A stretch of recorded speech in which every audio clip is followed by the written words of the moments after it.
នេះគឺជាកុំព្យូទ័រ Mac Dell Optiplex 5060 ហើយនេះគឺផ្នែកខាងមុខរបស់វាខាងលើនេះមានប៊ូតុង Power មួយ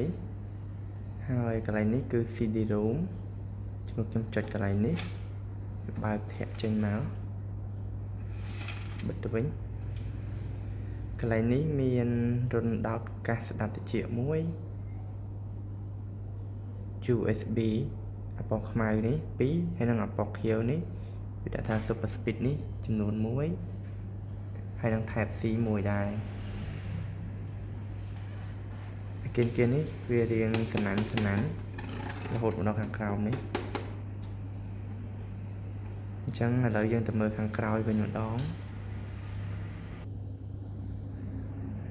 នេះមកដល់ខាងក្រោយ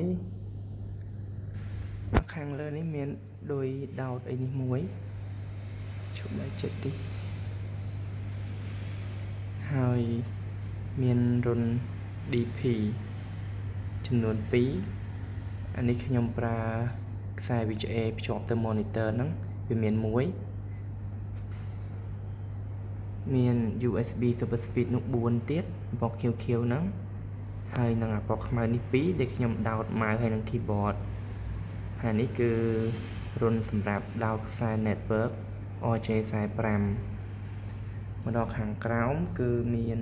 នេះកន្លែងដោតដោយភ្លើងចូលដោយ power វាហ្នឹងជាងខាងក្រោយមានតែប៉ុណ្ណឹងកន្លែងនេះកង្ហារវា